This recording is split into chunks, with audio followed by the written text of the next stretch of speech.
बिस्मिल्लाहिर्रहमानिर्रहीम। अस्सलाम वालेकुम। मैं हूं मोहम्मद उसामा गाजी और आप देख रहे हैं न्यूज़ आज। वज़ीर आज़म की खुशबख्ती का सितारा फिलवक्त चमक रहा है। तालिबान से मामलात उसी तरफ जा रहे हैं जिस तरफ वो चाह रहे हैं। बातचीत कामयाब होगी, पूछेंगे रहीमुल्लाह यूसुफजई से। डॉलर की कद्र कीमत में कमी से कौम खुशगवार हैरत का शिकार है, मगर साथ ही सवाल पूछ रही है कि ये सब हुआ कैसे। पुरस्रार सूरत हाल में इंकशाफात होंगे रऊफ क्लासरा के। साईं तो साईं, साईं का वज़ीर आला भी साईं। कायम अली शाह के 6 साला दौर में 100-200 नहीं, पूरे 19,357 लोग बेमौत मरे। अब भी साईं ही चलेंगे, जवाब लेंगे कमर जमान कायरा से। पाकिस्तान के एक सॉफ्टवेयर इंजीनियर को एक फोन एप्लीकेशन बनाने पर अमेरिका में जबरदस्त पजीराई मिल रही है। हाफिज इदरीस भट्ट और रिकॉर्ड तोड़ने वालों से भी होगी मुलाकात। आज का प्रोग्राम एक बदकिस्मत तालिबा के नाम, जिसने इस मुल्क में पाई जाने वाली अंधेर नगरी के खिलाफ बतौर एहतजाज करते खुद को जिंदा जला डाला।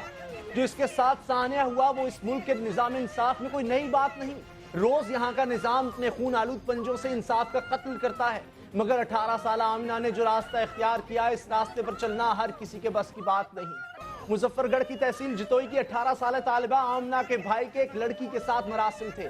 लड़की के भाइयों ने इस लड़के को सबक सिखाने के लिए इसकी बहन यानी आमिना से ज्यादती कर डाली। आमिना की गलती यह है कि वो इस मुल्क में पैदा हुई जहां इंसाफ थानों से कचहरियों तक बिकता और इक़्तिदार के वानों से अदल के मीनारों तक नीलाम होता है। सो भोली भाली आमिना का मुकदमा दर्ज हुआ। इत्तलात के मुताबिक पुलिस ने मुल्ज़िमान को सबूत होने के बावजूद छोड़ दिया। आमिना ने इस थाने के बाहर खुद को आग लगा ली। आमिना ये ना करती तो फिर और क्या करती। इसकी हालत नाजुक है। ये तो तय है कि हम बतौर कौम इसके लिए कुछ नहीं कर सकते। चलिए इतना तो हो कि इसकी मौत की दुआ करें। वो ऐसे माशरे में जिंदा रहेगी तो रोज मरेगी। संग दिली का मुजाहिरा करते हैं और आमिना को छोड़कर अगली खबर की तरफ बढ़ते हैं। वज़ीर आज़म नवाज शरीफ की सियासी जिंदगी में उनके वक्त मां सिवाय 12 अक्टूबर 1999 के हमेशा चमकते ही रहे, और जिन सालों में उनका सितारा गर्दिश में था से मुतालिक बकौल परवीन शाकिर सिर्फ इतना ही काफी है कि क्या गई बात पर हुज्जत करना। वज़ीर आज़म नवाज शरीफ एक जहां दीदा और ज़ीरक सियासतदान है। उनका ख्याल है कि पाकिस्तान का सबसे बड़ा मसला मईशत की तबाहाली है, जो उनके बगैर बहाल नहीं हो सकती। वो अपनी दानिश में अहद हाजिर के एक उलझे और पेचीदा मसले को सानी हैसियत देते हैं, वरना अमन की ख्वाहिश और दुआ पैगम्बरों और रसूलों की हुआ करती है। तालिबान वो नक्शे अमन है जिससे निमटने के लिए वज़ीर आज़म और उनके वज़ीर दाखिला दोनों के दोनों जमात इस्लामी के अमीर जनाब मुनव्वर हसन साहब और इमरान खान के फ़लसफ़े अमन के मुक़ल्लिद पाए जा रहे हैं। पहला और आखिरी इलाज उनकी दानिश में मुज़ाकरात ही हैं। लिहाजा पाकिस्तान के आला दर्जे के ब्यूरोक्रेट्स पर मुश्तमिल एक टीम तश्कील दी गई है, जबकि तालिबान की राब्ताकार कमेटी के अरकान खुशी से निहाल हुए सरकारी हेलीकॉप्टर में सवार होकर शिमाली वज़ीरिस्तान के सदर मकाम मीरन शाह पहुंच चुके हैं, जहां वो बाकायदा मुज़ाकरात के लिए तालिबान कमांडरों से मुशावरत करेंगे। हुकूमत चाहती है कि तालिबान हुकूमत के साथ बराह रास्त मुज़ाकरात करें। अब ये तालिबान कमांडरों की मंशा है कि वो हुकूमत के इस मुतालबे पर किस तरह का रद्द अमल जाहिर करते हैं। अभी तक तो तालिबान की तरफ से हुकूमत पर अदम इत्मीनान का इज़हार किया जा रहा है। कल तालिबान के तर्जुमान ने खुले अल्फाज में शिकवा कर दिया था कि पाकिस्तान के सिक्योरिटी इदारे जंगबंदी की खिलाफ वर्जी कर रहे हैं। इन हालात में यह बड़ी हद तक मुमकिन है कि तालिबान एतमाद की बहाली के लिए अपने कुछ साथियों की रिहाई का मुतालबा करें या फिर कोई और पेश की शर्त रख दें। यूं तालिबान और हुकूमत के दरमियान जारी मुज़ाकराती अमल में दो सवाल जन्म ले रहे हैं कि तालिबान क्या बराह रास्त हुकूमती कमेटी से मुज़ाकरात करेंगे, और दूसरा सवाल है कि हुकूमत की तश्कील करदा मुज़ाकराती ब्यूरोक्रेटिक टीम का ये क्या अहलियत है, वो ऐसी अहलियत रखती है कि वो तालिबान जैसे फैक्शन से बातचीत यूं करें कि आइन भी मुकद्दम रहे और तालिबान भी हथियार डाल दें। शायद इसकी तवक्को कम है। कमेटी के एक रुकन जनाब फवाद हसन फवाद पंजाब के सेक्रेटरी सेहत रहे और उनके होते हुए यंग डॉक्टर सड़कों पर आवाम को जलील करते रहे और अस्पतालों में मरीज बेबसी में एड़ियां रगड़ते रहे। टीम के बाकी 3 अफराद जनाब रुस्तम शाह मोमिंद, हबीबुल्लाह खान खटक और अरबाब मोहम्मद आरिफ तीनों खैबर पख्तूनख्वा में खिदमात अंजाम दे चुके हैं। उनके हालात हमसे ज्यादा मुल्क के मारूफ सहाफी तज्जिया निगार दानिश्वर जनाब रहीमुल्लाह यूसुफजई जानते हैं। रहीमुल्लाह यूसुफजई का ताल्लुक भी इसी सूबे से है, उन्हीं से हम बात करते हैं। रहीमुल्लाह साहब, बहुत शुक्रिया आपके वक्त का। ये बताइए, मौलाना फजलुर रहमान ने आज बड़ा दिलचस्प बयान दिया है कि हुकूमत तो ऑपरेशन का फैसला कर चुकी है, हकीकत है? देखिए, मौलाना फजलुर रहमान तो हुकूमत का हिस्सा भी हैं और हिज़्ब इख्तिलाफ में भी हैं, और उन्होंने एक तजवीज़ दी थी, एक ऑल पार्टीज़ कॉन्फ्रेंस बुलाई थी और उसमें उन्होंने एक कबायली जरगा बनाया था, और वाकई उस वक्त میاں نواز شریف اور تقریباً ساری سیاسی جماعتوں نے یہ کہا تھا کہ اس جرگے کے ذریعے پاکستان میں امن قائم کرنا چاہیے، خاص طور پہ فاٹا میں. تو ان کو یہ افسوس ہے، دکھ ہے کہ جو فیصلہ ہوا، وعدہ ہوا، اس کے اوپر عمل نہیں ہو رہا. وہ سمجھتے ہیں کہ جرگہ جو ہے قبائلی جرگہ، اس کے ذریعے ہی بہترین حل نکال سکتے ہیں، لیکن حکومت متفق نہیں ہے. اور حکومت نے اپنے جو ایک ان کی رائے ہے، سوچ ہے، اس کے مطابق پہلے ایک کمیٹی بنائی، اب ایک اور کمیٹی بنائی ہے. تو فضل الرحمان صاحب کا تو یہ مسئلہ ہے کہ ان کی بات نہیں مانی جا رہی اور ان کی کوئی نمائندگی نہیں ہے کسی بھی کمیٹی میں. لیکن میں سمجھتا ہوں کہ فوج حکومت بھی بڑے نہیں حصہ اخلاص بن سے رہی کوشش رحیم اللہ کر صاحب، رہی تو ہے. کیا فوج اگر نمائندہ نہیں ہے فوج کا اس کمیٹی میں تو کیا کامیابی ہو سکتی ہے فوج کے بغیر؟ دیکھیں، فوج کے بغیر تو کامیابی ممکن نہیں ہے. اور ایک رائے یہ تھی کہ فوج کو براہ راست مذاکرات میں شامل ہونا چاہیے، لیکن ایک اور بڑی مضبوط رائے تھی کہ فوج کو پیچھے رہ کر کام کرنا چاہیے، براہ راست مذاکرات میں حصہ نہیں لینا چاہیے. اور یہی رائے جو ہے اس کو مانا گیا ہے. تو دیکھیں، فوج کمیٹی میں شامل نہیں ہے، لیکن جس طرح میں پہلے کہہ رہا ہوں، فوج اس سارے معاملے میں پیچھے رہ کر کام کرے گی اور فوج حکومت کی مخالفت نہیں کرے گی. ان کی جو بھی رائے ہے، فوج اس سارے معاملے میں شامل ہے. اور اب جو یہ نئی سرکاری کمیٹی بنی ہے، جو کہ صحیح معنوں میں سرکاری کمیٹی ہے، تو میرے خیال میں فوج اس کمیٹی سے تعاون کرے گی. اور کافی جو کام فوج کے کرنے کا ہے، اگر معلومات دینی ہے، انٹیلیجنس دینی ہے، اپنی رائے دینی ہے، آئندہ کا جو نقشہ ہوگا فاٹا کا، اس کے بارے میں جو ان کی سوچ ہے، میرے خیال میں وہ اس کا اظہار کریں گے. فوج کی سوچ ایک ہے حکومت کے ساتھ. کل جو اہم اجلاس ہوا چیف آف جو ہمارے joint chief of staff committee ہیں ان کی سربراہی میں، ان کے چیئرمین کی سربراہی میں، اس میں کہا گیا کہ فوج تیار ہے جو حکومت فیصلہ کرے گی اس پر. لیکن ساتھ ہی ایک تجزیہ نگار سے ہماری بات ہوئی، ہارون رشید صاحب، میں نام بھی لے لیتا ہوں، انہوں نے کہا کہ وہاں جو دوسرے افسران تھے وہ تھے جنہوں نے آپریشن کرنا ہے، حصہ لینا ہے. تو اس سے لگ رہا ہے کہ جیسے تیاری کی طرف جایا جا رہا ہے. دیکھیں، میرے خیال میں فوج کی ہمیشہ تیاری ہوتی ہے اور فوج نے کئی بار اس طرح کی کارروائیاں کی ہیں. اور اس لیے دیکھیں، اصل تو مسئلہ شمالی وزیرستان کا ہے اور وہاں پر بھی فوج میرے خیال میں کافی حد تک تیار ہے. ہمیشہ جب بھی فوجی کارروائی ہوتی ہے، پہلے بمباری ہوتی ہے، اس کے بعد گراؤنڈ اوفینسیو ہوتا ہے.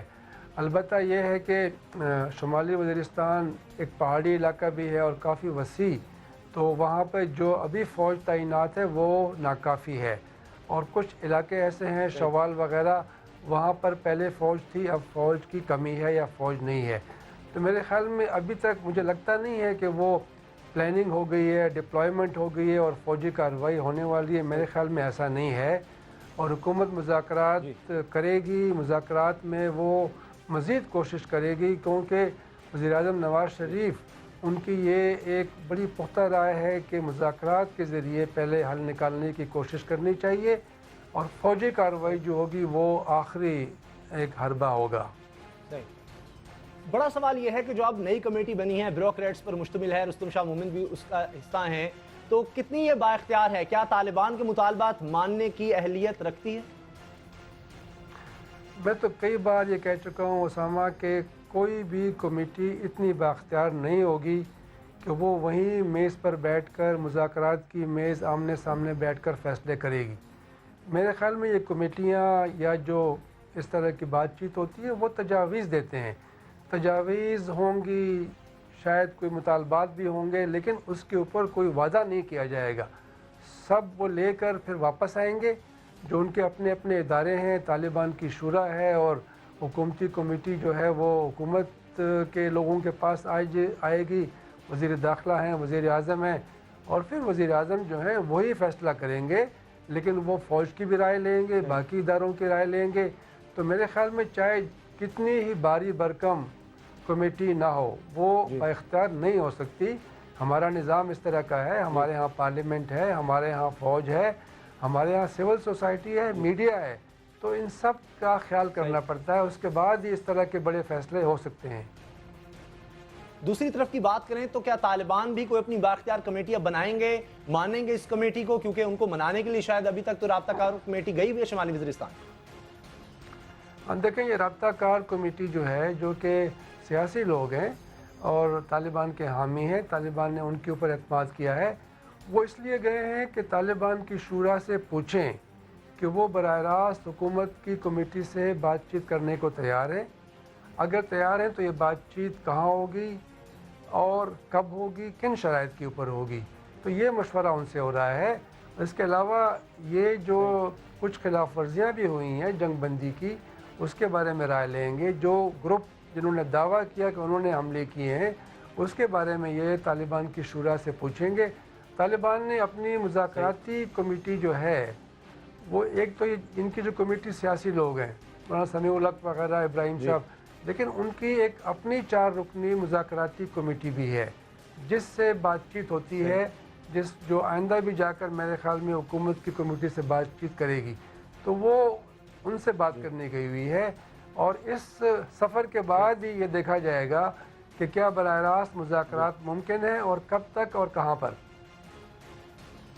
طالبان کی طرف سے بھی کل ایک الزام آیا تھا کہ جنگ بندی جو ہے اس کی خلاف ورزی ہو رہی ہے، باقاعدہ انہوں نے جگہ بتائی تھیں، تو اس کے ہوتے ہوئے پھر یہ اگر کمیٹی جا رہی ہے تو پھر یہ بار بار کہا جا رہا ہے کہ آئین کی حدود کے اندر رہ کے بات ہوگی، تو یہ کافی مشکل نہیں لگ رہا کہ ایک طرف سے ابھی بھی الزامات جاری ہیں؟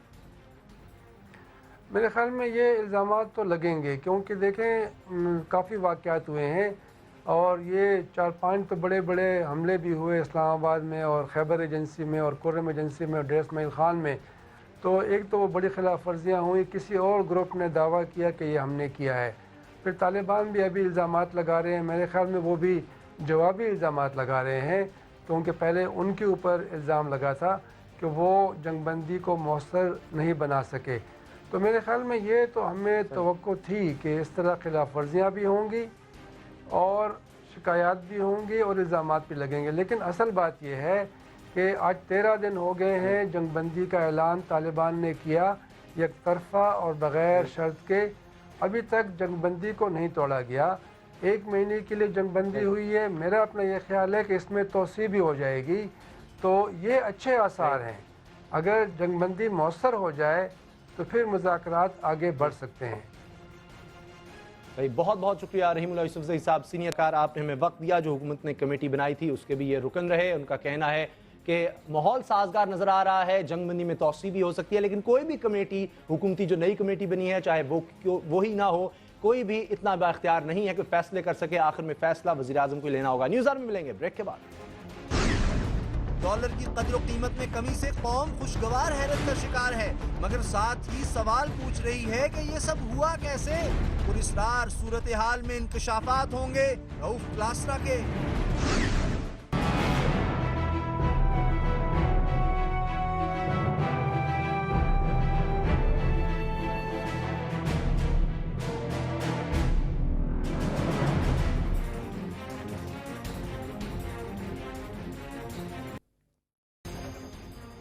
ڈالر کی قدر و قیمت میں کمی سے قوم خوشگوار حیرت کا شکار ہے، اور ساتھ ہی سراپا سوال بھی کہ پاکستان پر یہ مہربانیاں کس قدر دان کی ہیں۔ ڈالر کو گرانے میں دوست ممالک کی مدد کا اقرار وفاقی وزیر خزانہ اسحاق ڈار کر چکے ہیں۔ انہوں نے یہ تو بتا دیا کہ پردہ نشین دوستوں نے $2.5 ارب سے پاکستان کی مدد کی، مگر اسرار پر بھی اس حاتم طائی کا نام نہیں بتایا۔ مگر خبر رساں ادارے رائٹرز نے راز بھی کھول دیا ہے۔ رائٹرز کی خبر ہے کہ پاکستان پر ڈالروں کی برسات کرنے والا دوست کوئی اور نہیں بلکہ سعودی عرب ہے۔ یہ سعودی ڈالروں کا ہی چمتکار ہے کہ پاکستانی روپے نے ڈالر کو پچھاڑ دیا، اور ایک ہفتے میں پاکستانی روپے کے مقابلے میں ڈالر جتنا کم ہوا اتنا 30 سال میں کبھی نہیں ہوا۔ رائٹرز کا دعویٰ ہے کہ سعودی عرب نے یہ قرض وزیر اعظم نواز شریف کی ذاتی ضمانت پر دیا ہے۔ رائٹرز نے اعلیٰ حکومتی عہدیدار کے حوالے سے لکھا ہے کہ سعودیہ سے ملنے والے ڈالر پاکستان ڈیولپمنٹ فنڈ کے اکاؤنٹ میں جمع کروائے گئے۔ ایک اور عہدیدار کا کہنا ہے پاکستان کو $3 ارب دینے کا وعدہ کیا گیا ہے، جس کی پہلی قسط موصول ہوئی ہے۔ وزیر اعظم نواز شریف کے سعودی شاہی خاندان کے ساتھ تعلقات کتنے بہترین ہیں، رائٹرز نے سعودی شہزادے ولید بن طلال کے بیان کے نواز شریف سعودی عرب کے اپنے آدمی ہیں کا حوالہ دیا ہے۔ رائٹرز نے نئے army chief general Raheel Sharif کے سعودی عرب کے دورے اور وزیر خارجہ سعود الفیصل کو بھی اسی سلسلے کی کڑی قرار دیا ہے۔ सऊदी दोस्तों की इस इमदाद के बाद पाकिस्तान के ज़र मुबादला के ज़खायर $9.5 अरब तक पहुंच गए हैं, जबकि IMF से कर्ज की अगली किस्त भी मिलने वाली है, जिसके बाद ये ज़खायर $10 अरब हो जाएंगे। इस्लामिक डेवलपमेंट बैंक से अलग डॉलर मिलने की तवक्को है, यूरो बॉन्ड से अलग खजाना भरेगा, 3G की नीलामी से अलहदा से आमदनी होगी, अमेरिका से अलग डॉलर मिलेंगे, कौमी इदारों की निजकारी भी डॉलर लाएगी। मगर सवाल यह है कि पाकिस्तान पर अचानक नवाजिशात की बारिशें क्यों होने लगी हैं? डॉलरों की बरसात करने वाले बदले में क्या मांगेंगे? इसी पर बात होगी। हमारे साथ नेगेटिव रिपोर्टिंग में नाम रखने वाले मारूफ सहाफी और तज्जिया निगार जनाब रऊफ क्लासरा। रऊफ क्लासरा साहब, इसहाक डार साहब नाम क्यों छुपाते रहे? अगर वो छुपा भी रहे थे तो आज का जो दौर है, जो आज का मीडिया है, वो सामने आ गया, आपको भी पता है, पूरे पाकिस्तान को पता चल के, बल्कि पूरी दुनिया को पता चला है। अगर आप कहें कि इस तरह के राज जो है उसामा भाई, ये हमेशा आप देख लें, या वाशिंगटन पोस्ट से हमें पता चलता है, कभी ये लंदन के संडे टाइम से पता चलता है, कभी इंटरनेशनल न्यूज़ एजेंसी से पता चलता है। हमारे जो बाबूज हैं, हमारी जो रूलिंग एलीट है, ये ज़्यादा कंफर्टेबल फील करती है इस तरह के राज जो हैं गैर मुल्की इदारों के साथ शेयर करेंगे, गैर मुल्की न्यूज़पेपर्स के साथ करेंगे, गैर मुल्की जर्नलिस्ट जो हैं उनके साथ इस तरह की इंफॉर्मेशन शेयर की जाएगी और अपने सहाफ़ियों को तो कुछ नहीं बताया जाएगा।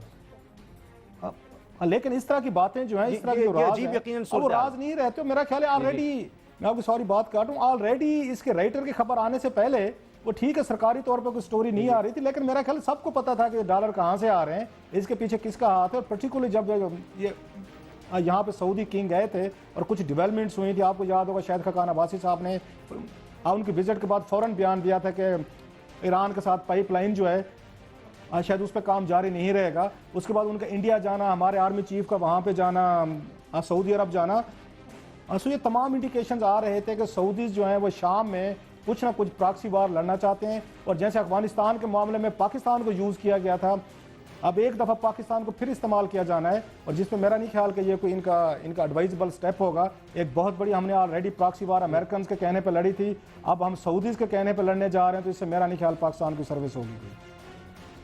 बाज़ लोग ये भी कह रहे हैं, इसको परवेज़ मुशर्रफ साहब के मामले से भी जोड़ रहे हैं कि उसमें भी अब हुकूमत जो है तब्दीली लेकर आएगी अपने मौक़िफ़ में।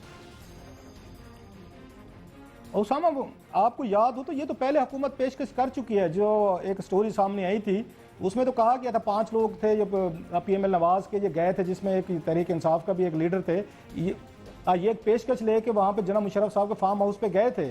उन्होंने इनकार कर दिया था कि मैं जाने को तैयार नहीं, मैं कोर्ट से ये क्लीन चिट लूँगा, केसेस लड़ूंगा। उसके बाद ही कमीशन बनाया गया था। हुकूमत तो पहले दिन से तैयार थी कि जनाब मुशर्रफ साहब जो वो अगर जाना चाहते हैं चले जाएँ। और अगर आपको याद हो तो इन्होंने परवेज़ रशीद साहब ने बाकायदा तौर पर कहा था कि अगर वो अपनी माँ की खैरियत दरियाफ्त करना चाहते हैं तो उनकी वालदा को भी यहाँ बुलाया जा सकता है, या कुछ और कोई अरेंजमेंट्स है वो भी तय किए जा सकते हैं। लिहाजा मैं नहीं समझता कि हुकूमत इस पर अभी भी जोर डाल रही होगी। हाँ, ये यकीनन है कि जब से जनाब मुशर्रफ साहब पे एक थोड़ा सा टाइट एक उनका काम हुआ है, अदालत ज़्यादा सख्त हुई है, हुकूमत का रवैया भी सख्त हुआ है, तो यकीनन इस पर सऊदी किंग ने जनाब मुशर्रफ पे सॉफ्ट जाने की उन्हें रिक्वेस्ट की होगी। अब देखना यह है कि ये जो डॉलर्स आए हैं, जो डील हुई है, तो इसमें से और क्या क्या चीज़ें निकलती हैं, क्योंकि 2-3 मामलात नहीं, मामलात मजीद गहरे होते जाएंगे कि जो दिन गुजरेंगे। सही, लेकिन अभी तो डॉलर और बहुत से आने हैं। कहा जा रहा है अमेरिका से कोलिशन सपोर्ट फंड के पैसे आने हैं, डॉलर आने हैं, यूरो बॉन्ड अभी देने हैं, इसके साथ इस्लामिक डेवलपमेंट फंड जो है बैंक है उसने पैसे देने हैं। एक लंबी फहरिस्त है, IMF से अभी डॉलर आने हैं। तो क्या वो मुआशी धमाका जिसका वज़ीर आज़म नवाज शरीफ कहा करते थे वो होने वाला है? पाकिस्तान की काया पलटने वाली है? अगर ऐसा हो जाए तो कोई बुरी बात नहीं है।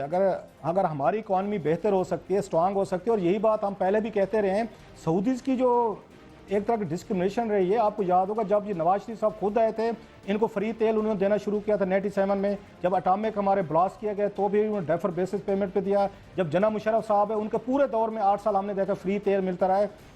हाँ, लेकिन जो ही पीपल्स पार्टी की हुकूमत आई तो सऊदीज़ ने बिल्कुल उनको ब्लॉक किया था, 1 टका भी नहीं दिया था, वर्चुअली 1 टका नहीं था, जिस इकॉनमी उनसे नहीं चल सकी थी, गुर्बत बढ़ी थी या दूसरे इंडिकेटर से वो नेगेटिव गया। और जो ही वापस आए नवाज शरीफ साहब, सऊदीज़ की इंटरेस्ट में फिर नजर आ रही है, और इसी के जरिए आप देखेंगे इकॉनमी थोड़ी सी बेहतर हो सकती है। लेकिन आज जो बुरी खबर है ये कि डॉलर जहां पे डाउन हो रहा है, और फर्दर आप हमें खुशखबरी सुना रहे हैं कि मजीद डॉलर आने वाले हैं, तो उसके साथ बिजली की कीमतें बढ़ा दी गई हैं, 2-2.5 रुपये पर यूनिट आपने फिर बढ़ा दिया है। अगर आपकी बिजली की कीमत बढ़ती रहेगी, डॉलर कम होता रहे, सऊदी से पैसा होता रहे, आम आदमी तक अगर इसका इम्पैक्ट या इसका ट्रिकल डाउन इफेक्ट नहीं होगा, एक आम आदमी को अगर इन डॉलरों का फायदा नहीं पहुंचेगा, उनकी बिजली महंगी होगी, उनकी कॉस्ट ऑफ लिविंग बेहतर ये नहीं होगी, तो मैं नहीं समझता ये डॉलर है कि पाकिस्तान के काम आ सकते हैं। हो सकता है कुछ लोगों के काम आ जाएं, ये रूलिंग लीड के काम आ जाएं, कोई ये मेगा प्रोजेक्ट्स अगर हुकूमत शुरू करना चाहे उसके लिए काम आ जाएं। आज बिजली की कीमतें बढ़ाने से तो ये बात साफ ये ज़ाहिर है, अगर कुछ रिलीफ पाकिस्तान को सऊदीज दे रहे हैं, इंटरनेशनल कम्युनिटी जैसे आपने भी जिक्र किया दे रहे हैं, उसका इम्पैक्ट नीचे तक जाने के कोई इम्कान फिलहाल तो नजर नहीं आ रहे। जैसे मैंने बिजली का आज आपको दिया है कि इसके साथ ही डॉलर कम हुआ है, आपने बिजली की कीमतें बढ़ा दी हैं। ये बताएं कि एक और कहा जा रहा है कि अरबों डॉलर अभी मिलेंगे प्राइवेटाइजेशन से, जून तक वो होगी, उसमें जो तकसीमदार कंपनियां बिजली की जिसका आप जिक्र कर रहे हैं उनकी भी प्राइवेटाइजेशन होगी, तो वो उससे भी फिर पाकिस्तान को फायदा होगा, मईशत तरक्की करेगी, या कुछ और भी हो सकता है? एक तो फौरी तौर पे जो डॉलर आ सकते हो, मेरा ख्याल है आपने जिसकी बात की 3G की बात की, अगरचे दुनिया 4G पे पहुंच चुकी है, अभी तक यहाँ पे YouTube बंद है, इतने मतलब हमारे आप कह सकते हैं फैसला करने में ये हुक्मरानों को कमी पेश हो रही है कि आप उसको लाइसेंसिंग के लिए तो जा रहे हैं, वो 3G की जिसकी आपने बात की है, शायद 100 रुपया मिल जाए आपको वहाँ से डॉलरों की शक्ल में, लेकिन आपने यूट्यूब को अभी तक बंद किया जो आपको खोलनी चाहिए। और दूसरी बात आपने प्राइवेटाइजेशन की है। कल परसों मैं एक स्टोरी कर रहा था, PTCL को जिस तरीके से बेचा किया है, $800 मिलियन 7 सालों से आपको उन्होंने ये वापस नहीं किया, दुबई की पार्टी ने वो दबा के बैठे हुए हैं, उन्होंने 80-90 रुपया पाकिस्तान का इस्तेमाल कर लिया, वो फिर भी आपको देने को तैयार नहीं। 3248 प्रॉपर्टीज उन्होंने PTCL के नाम करा लिया, उनका शेयर जो है वो 26% है, और 26% वालों ने 100% इनकी जायदादें अपने नाम ट्रांसफर करा ली PTCL के। तो वो जो एक बहुत बड़ा स्कैंडल सामने आया कि कैसे उसमें नई शराइत डाली गई और सारी की सारी शराइत जो थी हुकूमत पाकिस्तान के खिलाफ थी। 7 सालों में आप अपने $800 मिलियन नहीं ले सके, मैनेजमेंट कंट्रोल उनके पास है। पाकिस्तान की प्राइवेटाइजेशन एक फसाड रहा है। अब तक जो चीज़ें सामने आई हैं, या अभी पिछले दिन पब्लिक अकाउंट्स कमेटी के सामने भी चीज़ें पेश की गई, ये क्वेश्चन आवर में बहुत सारी चीज़ें हुई हैं कि बहुत सारी पेमेंट्स जो हैं 1992 के बाद ऑन वर्ल्ड अभी तक पेंडिंग है, अरबों रुपए अभी तक इनको मिले नहीं है जो आपने अपने एसेट बेचे थे। अब जुबैर साहब ने PIA को बेचना है, जो कुछ PTCL के साथ हुआ है और जो उसकी शॉकिंग डिटेल्स हैं कि कैसे एक मुआहदा हुआ उसको ख़त्म करके रिराइट किया गया, नई शराइत उसमें डाली गई, $800 मिलियन कैसे दबा लिया गया, फिर 3248 आपके यहाँ पे ये आप महंगी प्रॉपर्टीज सूबों की हैं, आपने उनके नाम ट्रांसफर किए PTCL के, और मोस्ट इंपॉर्टेंटली सूबों को जो पेमेंट की गई है उन जायदादों की वो हुकूमत पाकिस्तान ने की, मतलब आपके मेरे टैक्सेस में से उन्होंने पेमेंट्स किए सूबों को वो ट्रांसफर करवाने के लिए। ये किस तरह की प्राइवेटाइजेशन कर रहे हैं? अपना पैसा खुद खर्च करके आप बाहर से बायर लाते हैं, वो आपके डॉलर ले जाते हैं और आपको कुछ पैसे दे जाते हैं। और मुझे याद है खुर्शीद शाह साहब ने पब्लिक अकाउंट्स कमेटी में कहा था कि 150 बिलियन रुपीज हमें PTCL दे रहा था सालाना, आपने 25 अरब रुपए का आपने सौदा कर लिया है। तो ये प्राइवेटाइजेशन कुछ लोगों के लिए की जाती है, पावरफुल लोग आते हैं, वो शौकत अजीज के दोस्त हूँ, वो मौजूदा इसाक डार साहब के दोस्त हूँ, वो किसी और के दोस्त हूँ, पहले से ये चीजें प्लान होती हैं कि ये डाका किसने मारना है, हुकूमत पाकिस्तान लोगों के पैसे, हजारों लोगों को बेरोजगार कैसे करना है। ये PTCL बड़ा क्लासिक केस है, इस मुल्क में प्राइवेटाइजेशन के नाम पे कैसे धोखे किए जाते हैं। सही, आखिरी सवाल में बस चंद सेकंड हैं। वलीद बिन तलाल कहते हैं कि नवाज शरीफ साहब हमारे आदमी हैं, तो फिर वो क्या उनसे कोई और काम लेना चाहते हैं? इतनी कुर्बत जो है इसकी क्या वजह है? अगर इनमें जुरत है नवाज शरीफ साहब में, और बहादुर आदमी है माशाल्लाह, उनका निशान भी शेर है। तो जैसे आपको याद हो एक दफ़ा बेनज़ीर भुट्टो साहब ने कहा था फरूक लगारी साहब के बारे में कि सदर साहब हमारे बंदे हैं, तो उन्होंने अगले दिन बाकायदा वजाहत की थी कि जी मैं किसी का बंदा नहीं हूँ, मैं अल्लाह का बंदा हूँ। जिससे बेनज़ीर भुट्टो और फरूक लगारी में उनमें आपस में गैप पैदा हुआ। तो मैं उनसे राइटली एक्सपेक्ट करूंगा अपने नवाज शरीफ साहब से कि उनको ये बयान देना चाहिए कि मैं ये तलाल साहब का या सऊदी अरब का बंदा नहीं हूँ, मैं अल्लाह का बंदा हूँ, और या उसके बाद पाकिस्तान का बंदा हूँ। ये पाकिस्तान ने उनको इज्जत दी। इस तरह के बयान अगर ये पाकिस्तान के लीडरों के बारे में दुनिया भर से आना शुरू होंगे तो मैं नहीं समझता कोई अच्छी रिवायत। उन्हें देना चाहिए कि मैं खुदा का बंदा हूँ, अल्लाह का बंदा हूँ, मैं सऊदीज का या किसी शहजादे का बंदा नहीं हूँ मैं। सही, बहुत बहुत शुक्रिया रऊफ क्लासरा साहब, इन्वेस्टिगेटिव जर्नलिज्म का बड़ा नाम सीखाकार, आपने हमें वक्त दिया। रऊफ क्लासरा साहब का कहना है कि अच्छी बात है कि अगर डॉलर पाकिस्तान के पास आ रहे हैं, आगे चल के मईशत के लिए अच्छा हो, लेकिन जिस तरह आज बिजली महंगी कर दी गई है, इससे तो लगता है कि आम आदमी का फायदा अभी नहीं हो रहा। न्यूज़ आवर में मिलेंगे ब्रेक के बाद। साईं तो साईं, साईं का वजीर आला भी साईं। कायम अली शाह के 6 साला दौर में 100-200 नहीं, पूरे 19,357 लोग बेमौत मरे। अब भी साईं ही चलेंगे? जवाब लेंगे कमर जमान कायरा से।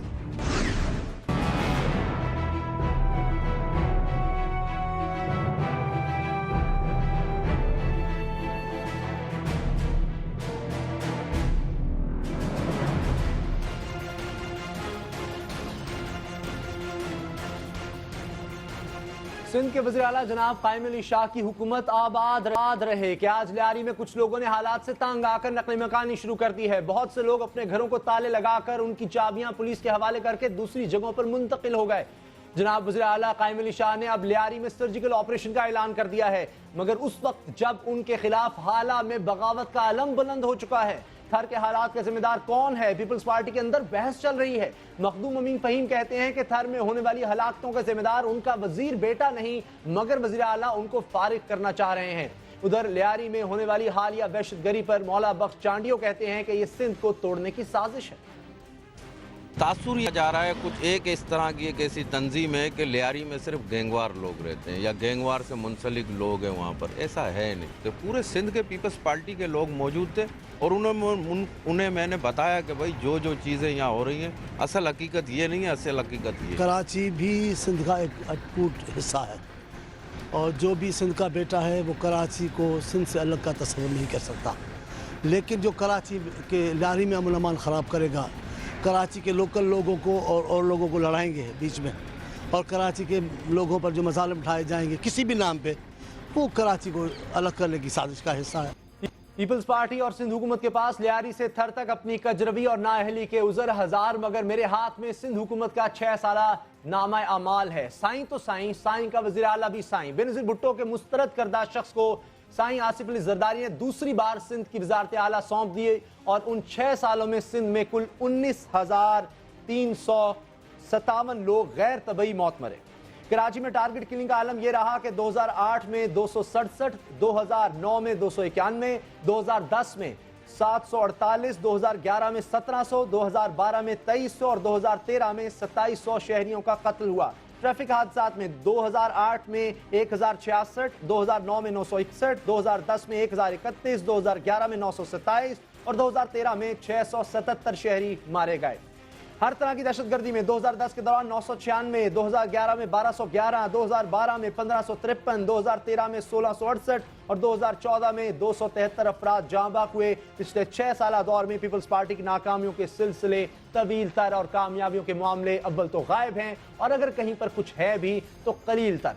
सवाल है कि क्या पीपल्स पार्टी अपनी इस कारकर्दगी और कायम अली शाह की हुक्मरानी पर नजरसानी करेगी या नहीं। हमारे साथ पीपल्स पार्टी के सेक्रेटरी इत्तलात तो तर्जुमान जनाब कमर ज़मान कायरा मौजूद हैं, उनसे पूछते हैं। कायरा साहब, अब तो वज़ीर आला के खिलाफ भी एहतजाज होने लगे हैं, पार्टी में बहुत ज्यादा बहस हो रही है। थर देख लें आप, लियारी के हालात देख लें, फिर भी वज़ीर आला कायम अली शाह साहब ही क्यों? देखिए, जहाँ तक ताल्लुक कराची के हालात का है और थर के हालात का है, थर में इंसानी अलमिया है, बहुत बड़ी तकलीफ़ है। यकीनन इस पर सारी कौम अफसरदा है और ज़िम्मेदारान के ख़िलाफ़ कुछ एक्शन हुआ है, बाकियों के ख़िलाफ़ भी हो रहा है। लेकिन जो कराची की सूरत हाल है उसके बारे में प्रोविंशियल गवर्नमेंट को तो अपनी जगह कहा जाता था। अब तो वज़ीर आज़म साहब ने जाके फेडरल लॉ एनफोर्समेंट एजेंसी यानी रेंजर्स को जो पूरा इख्तियार दिया है, उनको पॉलिसिंग का इख्तियार दिया है। इसके बावजूद अगर हालात दुरुस्त नहीं हो रहे तो उसमें सिंध गवर्नमेंट का कितना रोल होगा। अब तो ये बराह रास्त फेडरेशन के अपने पास है, उसको ओवरसी ज़रूर कर रहे हैं चीफ मिनिस्टर, लेकिन अब रेंजर्स खुद डायरेक्ट पुलिसिंग का इख्तियार लेके वहाँ पे ऑपरेशन कर रही है। ये बहुत गंभीर मसला है। ये किसी एक गवर्नमेंट के खिलाफ उसकी नेगलिजेंस, उसकी केतरी और कमतरी या कमज़ोरी का मसला नहीं है। जहाँ तक ताल्लुक सैलाब का था, तो सैलाब तो भाई एक कुदरती आफत थे, वो किसी का मैन मेड नहीं थे और उसकी आफात तो खैबर पख्तूनख्वा में भी, गिलगित बल्तिस्तान में भी, बलूचिस्तान में भी, पंजाब में भी, सिंध में भी, सभी जगह आई थी। दूसरी दफ़ा जो फ्लड आया था, जो बारिशें बहुत ज़्यादा हुई सिंध के अंदर, उसकी वजह से बहुत ज़्यादा तकलीफ आई। तो उसमें क्या मसला है, सिंध गवर्नमेंट की क्या नेगलिजेंस है उसमें? बहरहाल अब तो खुश्क साली है। लियारी की बात करें, कराची की बात करें, थर की बात करें, कप्तान तो वज़ीर आला हैं। ये तो ऑपरेशन से पहले भी कहा गया था, बुनियादी जिम्मेदारी तो कायम अली शाह साहब की बनती है। देखिए उसामा साहब, जहाँ तक कुदरती आफात का ताल्लुक है उसको तो हम किसी बंदे की जिम्मेदारी नहीं ठहरा सकते। अगर पंजाब में बारिशें नहीं हुई तो ये चीफ मिनिस्टर की कोई कमाल नहीं है या गवर्नमेंट का कमाल नहीं है। अगर सिंध में बारिशें ज़्यादा हुई तो वो कोई सिंध के चीफ मिनिस्टर की कमज़ोरी या नेगलिजेंस नहीं है, ये तो कुदरती आफत है। जहाँ तक ताल्लुक थर का है, थर में मैंने पहले कहा कि बहुत बड़ा अलमिया, बड़ा प्रॉब्लम है, लेकिन उसामा साहब हमें इससे अब ऊपर उठने की भी ज़रूरत है। उसकी तनकीद, उसकी कमज़ोरी केतरी को, इसका इलाज भी होना ज़रूरी है। लेकिन देखना ये चाहिए कि हमारे पाकिस्तान में करोड़ों लोग गुर्बत की सतह से नीचे जिंदगी गुजार रहे हैं, एक्सट्रीम पॉवर्टी जिसे कहते हैं, जहां पे लोगों को 2 टाइम रोटी अवेलेबल नहीं है। आप भी जानते हैं, मैं भी जानता हूं, सारी जमातें जानती हैं, सारी सूबाई और मरकजी हुकूमतें जानती हैं, सारे इदारे जानते हैं। थर के अंदर, बलूचिस्तान के अंदर और हमारे चोलिस्तान के अंदर, रोही के अंदर, ये साल 2 साल 3 साल बाद ऐसा हो जाता है कि बरसात की वजह से वहाँ पे कम बारिशें हों तो टोबों में पानी खत्म हो जाता है और ये लोग टोबों के पानी पी के गुजारा करते हैं। इनके जानवरों को भी खुराक पूरी नहीं मिलती। वहाँ के अगर बच्चों के पास पूरे कपड़े पहनने के लिए, तो ये एक रूटीन का इशू है वहाँ पे, वहाँ गुर्बत है। और पाकिस्तान के अंदर जो मीडिया बड़े जोर से बात कह रहा है, मैं मीडिया को ब्लेम नहीं कर रहा, मीडिया ने अच्छा काम किया, लेकिन एक बात बताइए, जिस बात को बार बार प्रोजेक्ट किया जाता है, वहां तो अंडर नरिश्ड बच्चे पाकिस्तान के बहुत बड़े इलाकों के अंदर हैं, बहुत सारे अस्पतालों के अंदर आप चले जाइए, लेकिन वहां पे अभी बच्चों तो को जो सिंध में है, चलें उसी की बात करें, उसकी जिम्मेदारी से तो पीपल्स पार्टी जो है वो आंखें नहीं चुरा सकती। वर्ल्ड हेल्थ ऑर्गेनाइजेशन की रिपोर्ट आ रही है कि डॉक्टर नहीं है, नर्सें नहीं हैं, अगर गुर्बत है तो उसका खात्मा भी तो पाकिस्तान पीपल्स पार्टी ने करना था ना। 6 साल हो गए। उसामा साहब, ये तो इससे पहले भी नहीं थी, ये तो पंजाब के इलाकों में नहीं है, बलूचिस्तान के इलाकों में जो बहुत मुश्किल हालात हैं, वहाँ डॉक्टर नहीं है, नर्सेज नहीं है, पंजाब के रूरल एरियाज में नहीं है। ये पाकिस्तान का मसला है। ये मैं पंजाब को ब्लेम नहीं करता, ये कोई जवाब नहीं है कि सिंध में नहीं है तो पंजाब में भी नहीं है, इसका मतलब ये नहीं है। बट सवाल ये है कि हमारे यहाँ doctor remote area, rural area में, टफ एरिया में जाके काम करने को तैयार नहीं है। पंजाब गवर्नमेंट ने तनख्वाहें डबल की है रूरल एरियाज में डॉक्टर काम करने वालों की, वहाँ पे पैरामेडिक्स की, लेकिन लोग नहीं जा रहे हैं। वहाँ पे भी सारे अस्पतालों में दवाइयाँ अवेलेबल नहीं है। तो ये पाकिस्तान एक डेवलपिंग स्टेट है, इसको एक डेवलप्ड स्टेट के बराबर ना लीजिए। और पाकिस्तान के मुश्किल इलाकों में वज़ीर आज़म ने वहां जब गए हैं, नोटिस दिया इसका, वज़ीर आला वहां पर मौजूद थे, वज़ीर आला सिंध, वज़ीर आज़म ने वाज़े कहा कि चोलिस्तान और थर के हालात एक से हैं, तो फिर लाकें थर में क्यों हो रही हैं? वज़ीर आला के पास कोई जवाब नहीं था। देखिए, चोलिस्तान छोटा सा इलाका है एज कंपेयर टू थर। थर के अंदर बहुत बड़ा इलाका है और वहां पे तो परिंदों के अंदर भी वबा आ गई, पंजाब में नहीं आई, चोलिस्तान में। तो प्राइम मिनिस्टर क्या कहेंगे कि ये भी पंजाब गवर्नमेंट की बड़ा कमाल का उन्होंने काम कर दिया, उन्होंने पकड़ के परिंदों को और जानवरों को वैक्सीन लगा दी थी कि इसकी यहाँ बीमारी नहीं आई। ये इलाका और है, मुख्तलिफ इलाकों के अंदर लोगों के मसाइल हैं। मैंने फिर वही अर्ज करनी है कि यहाँ लोगों की जिंदगियाँ बहुत मुश्किल हैं। और चोलिस्तान में भी पिछले दिनों एक भी वबा आई, वहाँ पे भी 2 साल पहले एक बड़ी मुश्किल सूरत हाल आई। क्या कहा जाए, गवर्नमेंट का काम था वैक्सीनेशन कराना, नहीं कराई। वहाँ पे EPI के केसेस आ गए हैं, पोलियो के केसेस आ गए हैं। तो क्या गवर्नमेंट पाकिस्तान फेल हो गई है? ये फेडरल गवर्नमेंट करा रही है। वहाँ पे डेंगू हुआ, बार बार हुआ, तो क्या कहा जाए? सिंध के पंजाब के चीफ मिनिस्टर जो हैं, उनकी इंतजामिया काम नहीं कर रही। भाई ये वबाएं हैं, जब ये किसी जगह फूटती हैं तो उनका इलाज है। बट अगर गुर्बत की वजह से, अगर अफलास की वजह से, अगर कहत साली की वजह से वहाँ बच्चे अंडर नरिश्ड होकर मरे हैं, तो ये तो पाकिस्तान के बहुत सारे इलाकों में है। वहाँ पे जो डिस्ट्रीब्यूशन नहीं हो सकी, जो सपोर्ट के लिए गंदम गई थी, उसकी जिम्मेदारी बहरहाल बनती है गवर्नमेंट का काम तो यही है ना कि डिस्ट्रिक्ट्स में वो गंदम के स्टॉक्स पहुंचाए। अब वहाँ पे डिस्ट्रिक्ट मैनेजमेंट ने अगर नहीं सप्लाई किया और गवर्नमेंट के वज़रान ने उस पर जिम्मेदारी नहीं की, उनका एहतसाब होगा। जिस तरह आप मुसलसल मुवाजना कर रहे हैं पंजाब हुकूमत से, तो वहां तो कहा जाता है मेट्रो बस है, दीगर बहुत से मंसूबे गिनाए जाते हैं, लेकिन कराची में, सिंध के अंदरून इलाकों में हम कोई बड़ा प्रोजेक्ट नहीं देख रहे, कोई मेगा प्रोजेक्ट 6 साल में कुछ तो हो। उसामा साहब, आप और मैं मिलके, यानी मीडिया और मैं मिलके, जो मेट्रो बस है उसके ऊपर जो गुफ्तगू कर रहे थे, आप उसको मेगा प्रोजेक्ट कह के अगर समझ रहे हैं कि बहुत बड़ी अकम्पलिशमेंट है, तो उसमें मेजर रोल किसका है? मेजर रोल इसका है कि मियां शहबाज शरीफ साहब को 200 अरब रुपया, पंजाब को 200 अरब रुपया पर एनम NFC की वजह से जो हमने किया, फेडरल डिविजिबल पूल से हर साल ज्यादा आना शुरू हुआ 2011, 12, 13 में। वो एडिशनल पैसों की वजह से वो ये काम कर पाए। और सिंध की गवर्नमेंट का मसला ये बना कि उनके पास जितना रिसोर्स था, उनका बहुत ज़्यादा रिसोर्स और जो उनका इंफ्रास्ट्रक्चर डेवलपमेंट थी, वो डिस्ट्रॉय हो गई 2012 के 11-12 के सैलाब में, जो सिर्फ सिंध में आया बारिशों की वजह से, जो पंजाब में नहीं आया। तो ये रिसोर्सेज का इशू है। और पंजाब की एडमिनिस्ट्रेशन, ये बात तो अपनी जगह कि पंजाब के हालात सिंध से, बलूचिस्तान से। आखिर में मुझे बता दें, अब एहतजाज भी हो रहा है, मखदूम अमीन फ़हीम साहब को बनाने की बातें हो रही हैं, क्या वज़ीर आला कायम अली शाह साहब को हटाने का सोचा जा रहा है पाकिस्तान पीपल्स पार्टी में? देखिए, मुझे नहीं पता, एडमिनिस्ट्रेटिव चेंजेस होती रहती हैं, हुकूमतों में तब्दीलियां आती रहती हैं, बंदों की वजारतें चेंज होती रहती हैं, लेकिन ये इलाज नहीं है। कायम अली शाह साहब बड़े एक्सपीरियंस्ड बंदे हैं और चीफ मिनिस्टर ने कोई अपने बाजुओं से हमें सुपरमैन नहीं चाहिए। शहबाज शरीफ साहब कोई गमा पहलवान तो नहीं है ना कि अपनी मर्जी से जाकर वो सारे काम अपने हाथों से कर लेते हैं। एक बेहतर मैनेजमेंट चाहिए होती है। फिर तो हम ये भी कहेंगे कि मेरे दोस्त हैं KPK के चीफ मिनिस्टर जो हैं वो बड़े नहीफ से हैं, बड़े दुबले पतले हैं, वहाँ भी कोई बड़ा तगड़ा सा बंदा चाहिए क्योंकि दहशतगर्दी का इशू है, उसको कोई टैंक के तौर पर चलानी आनी चाहिए। एडमिनिस्ट्रेशन का काम बेसिकली लीडर के तौर पे होता है और कायम अली शाह साहब एक्सपीरियंस बंदे हैं। यहाँ पे ठहराव और अमन की जरूरत है, जहाँ पे गलती और कमी है इसकी इस्लाह की जरूरत है, और अगर किसी ने नेग्लिजेंस किया तो उसको सजा मिलनी चाहिए। बहुत बहुत शुक्रिया कमरजमान कायरा। हमारे सामने कायम अली शाह साहब को हटाना मसले का हल नहीं है, एडमिनिस्ट्रेशन बेहतर बनाना है, गुर्बत खत्म करना है, लेकिन इसके लिए भी सिंध हुकूमत को कुछ ना कुछ तो करना होगा। न्यूज़ आवर में मिलेंगे ब्रेक के बाद।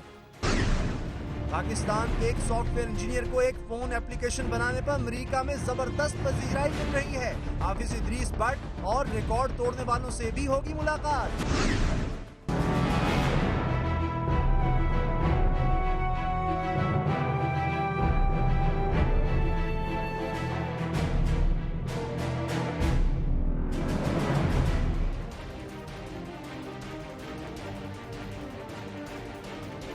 पाकिस्तान के सॉफ्टवेयर इंजीनियर हाफिज इदरीस भट्ट ने फेसबुक, ट्विटर समेत दूसरी सोशल नेटवर्किंग साइट्स के लिए खतरे की घंटी बजा दी है। पाकिस्तान के इस मायना सबूत का कारनामा यह है कि उनका तैयार करदा SMS सॉफ्टवेयर तेजी से मकबूल हो रहा है। स्मार्टफोन्स के लिए तैयार किए गए SMS ऑल मैसेंजर की मकबूलियत का अंदाजा इस बात से लगाया जा सकता है कि इसके सार्फिन की तादाद 1 लाख से बढ़कर 75 लाख हो गई है। इस सॉफ्टवेयर को पाकिस्तान के 2013 के आम इंतखाबात में भी कामयाबी से इस्तेमाल किया गया। वज़ीर आज़म Nawaz Sharif youth loan scheme के लिए यह सॉफ्टवेयर इस्तेमाल कर रहे हैं, जबकि तालीमी बोर्ड्स और दूसरे इदारे भी इसके सारिफिन में शामिल हैं। हाफिज इदरीस की सलाहियतों का एतराफ दुनिया में कंप्यूटर की सबसे बड़ी इंडस्ट्री सिलिकॉन वैली ने भी किया है और उन्हें अमेरिका बुलाया है, जहां दुनिया भर से मुंतखब 16 कंप्यूटर इंजीनियर्स सलाहियतों का मुजाहरा करेंगे। आइए आपको मिलवाते हैं पाकिस्तान के इस मायना सबूत से।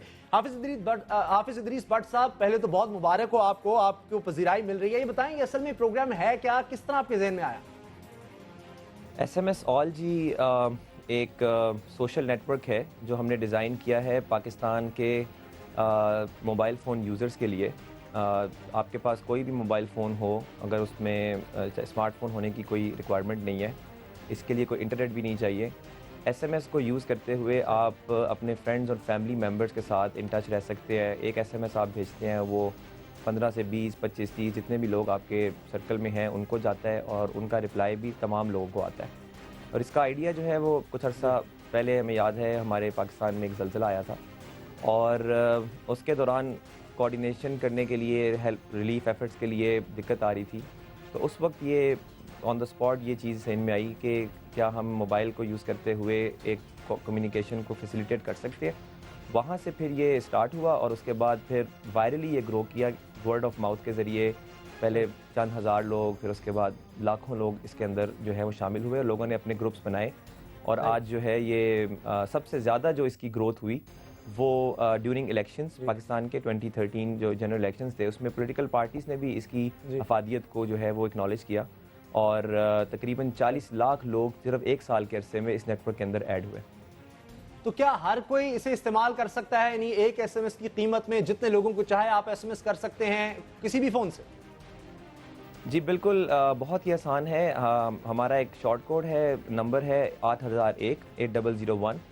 उसके ऊपर आप अगर हेल्प लिख कर भेज दें और उसके जवाब में आपको वो कुछ मेन्यू देगा, आप उसके मुताबिक जो वो इंस्ट्रक्शन देगा सिस्टम, उसको अगर आप फॉलो करें तो 2 या 3 या 4 SMS के अंदर ही आप जो है अपना ग्रुप सेटअप कर सकते हैं और आप अपने दोस्तों को, अपने फ्रेंड्स को उसमें ऐड कर सकते हैं।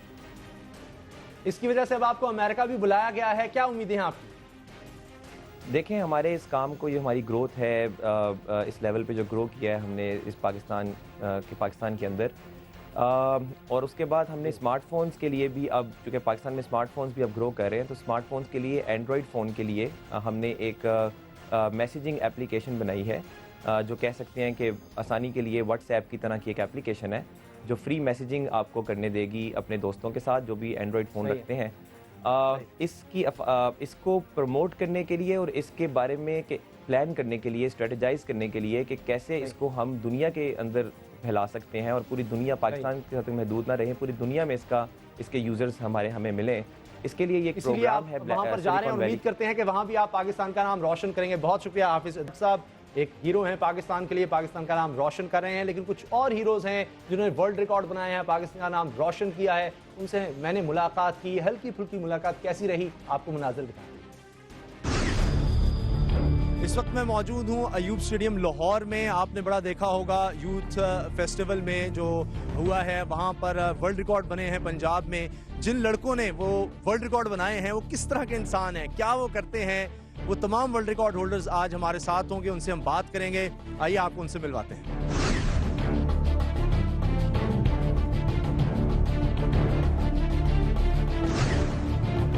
اس ٹیم کے جو لیڈر ہیں, جو رہنما ہیں, ہمارے ساتھ ہیں بریگیڈیئر یوسف بیگ صاحب. ان سے ہم اس بارے میں بات کرتے ہیں. بریگیڈیئر صاحب یہ بتائیں, یہ جو لڑکے ایک ایک کر کے ہم تو ان سے تعارف بھی کروائیں گے, کس طرح سے یہ سارا آپ نے ٹیم تیار کی, اور میں چاہوں گا ایک ایک کر کے آپ ان لڑکوں کو بھی بلائیں اور میں بتائیں کہ اس نے کون کون سا ریکارڈ بنایا. اس ہم بات بھی کرتے چلیں گے, ساتھ ساتھ بتاتا بھی چلوں گا آپ کو. یہ سپاہی ظفر اقبال ہے, یہ 12 گھنٹے پش اپ کرتا ہے. جب یہ ہمارے پاس آیا تھا he was just a wrestler. آپ نے کون سا ریکارڈ بنایا؟ بسم اللہ الرحمن الرحیم. میں نے 12 گھنٹے میں پہلے 19,325 تھے اور الحمدللہ میں نے 25,693 کیا. چن اپس کیے ہیں, push ups. He is a new iron man in the history of the Guinness book world record. یہ وہ لڑکا ہے جس نے ایک ہاتھ سے پیچھے 40 kg وزن لے کر اپنے پش اپ کیے ہیں, اور ایک ہاتھ سے الٹا ہاتھ کر کے اس میں بھی پیچھے 27 kg وزن لے کر وہ اس نے کیے ہیں, اور 24 گھنٹے مسلسل پش اپس کیے ہیں. السلام علیکم کیپٹن صاحب, کب سے آپ ٹریننگ کر رہے ہیں؟ کوئی 1 سال ہو گیا ٹریننگ کا. یہ ریکارڈ بنانے کا, یعنی مجھے پوری جب ٹیم تھی تو آپ نے خود چوز کیا, آپ کو بتایا گا کہ آپ یہ والا ریکارڈ بنا سکتے ہیں, وہ ریکارڈ بھی آپ بتائیے گا کیا ریکارڈ آپ نے بنایا؟ نہیں, خود چوز نہیں کیا تھا, اصل میں ایونٹس لے کے آیا تھا, تو ایونٹس کی سلیکشن کے لیے پوری ٹیم فالن ہوئی, تو پھر سب نے اپنی اپنی چوائس کا ایونٹ لے لیا. لاسٹ میں جو ایونٹس بچ گئے, مطلب جس پہ کسی نے نہیں ہاتھ رکھے, تو وہ اینڈ میں پھر وہ میرے حصے میں آ گئے. 3 لوگ ہمارے ساتھ ہیں ورلڈ ریکارڈ ہولڈرز, اور اب ہم ایکسرسائز کرنے لگے ہیں. اب دیکھتے ہیں کون کس حد تک جاتا ہے. چلیں جی شروع ہو جائیں. میں بھی ساتھ.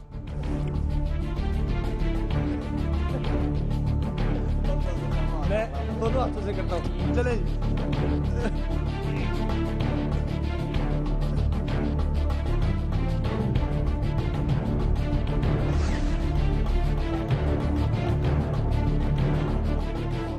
آپ نے دیکھا میں نے کافی برابر مقابلہ کیا ہے. اب یہ فنگر ٹپس پر ہم نے کرنا ہے. مجھے اتنی رائے دینی ہوگی کہ میں پورے ہاتھ لگاؤں گا.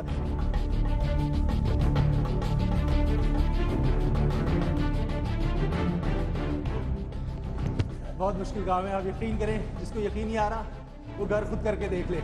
یہ واقعی ورلڈ ریکارڈ ہولڈرز ہیں, یہ کام بہت مشکل ہے. میں اتنا تھک چکا ہوں کہ اب میں مزید حصہ نہیں لے سکتا اس مقابلے میں. آپ دیکھ رہے ہیں کس طرح سے ان لوگوں نے یہ ورلڈ ریکارڈ اچیو کیا ہے. 1 سے 1.5 سال کی پریکٹس ہے اور ہر ایک نے اتنی محنت کی ہے. یہ دیکھیں ایک اور ورلڈ ریکارڈ ہولڈر ہمارے ساتھ ہیں. سب کا تعلق آرمی سے ہے, یعنی ہماری جو آرمی کے جوان ہیں, آپ دیکھیں کہ ہر محاذ پر وہ ملک کا نام روشن کر رہے ہیں. یقیناً یہ ہمارے ہیروز ہیں.